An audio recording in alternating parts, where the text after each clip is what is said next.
என் பேர் செல்வி. நான் புதுக்கோட்டையிலேருந்து வந்தேன். என் எங்கள் ஹஸ்பண்டு இல்லை.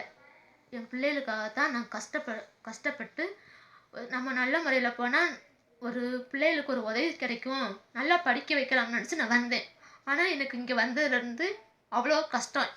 என்னை லேடிஸ் அவ்வளோ கொடுமைப்படுத்தினா. என்னை பண்ணா ஒரு ஆம்பளை படுத்தாத கொடுமை ஒரு லேடிஸு பண்ணனா. அதனால என்னால் தாங்க முடியல. எனக்கு சம்பளம் ஒழுங்காக கொடுக்கல அவ. எனக்கு சாப்பாடு கிடைக்கல. என்னால் முடியலை. தான் அடி பாத்ரூம் அடித்த அடியில் என்னால் பாத்ரூம் முதற்கொண்டையும் நான் போயிடுச்சு. அதனால தான் நான் வெளியில் கிளம்பி வந்துட்டேன்.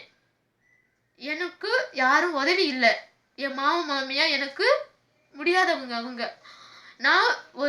நான் சம்பாரிச்சா தான் என் குடும்பத்தை பார்க்க முடியும். அதனால இனிமேல் யாரும் நம்ம இந்தியாவிலேருந்து சவுதி போகக்கூடாது.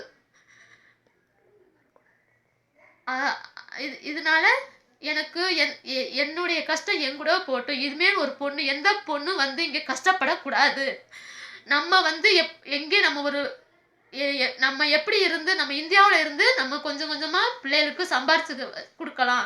நம்ம தயவு செய்து யாரும் எந்த மக்களும் வரக்கூடாது. ஏசண்ட்டு ஃபஸ்ட்டு நம்ம பிடிச்சவங்கள நம்ம கேட்கணும். நம்ம ஏசண்ட்டு அனுப்பிட்டு நம்ம ஃபோன் பண்ணோம்னா யாருன்னு திருப்பி கேட்குறான் அவனே ஃபஸ்ட்டு முன்னாடி போலீஸ் பிடிச்சி அடைக்கணும். அவன் இனிமேல் எந்த மக்களும் ஆம்பளையோ பொம்பளையோ எவனையும் ஏசண்டிக்காரன் ஏற்றக்கூடாது. சவுதி எந்த நாடும் வரக்கூடாது. அவனை ஃபஸ்ட்டு உள்ளடியே அவன் குடும்பத்தில் 2 லட்சம் வாங்கியிருக்கிறான் எங்களை வச்சு. 2 லட்சத்துல எங்களுக்கு ஒரு 5 பைசா கூட கொடுக்கல.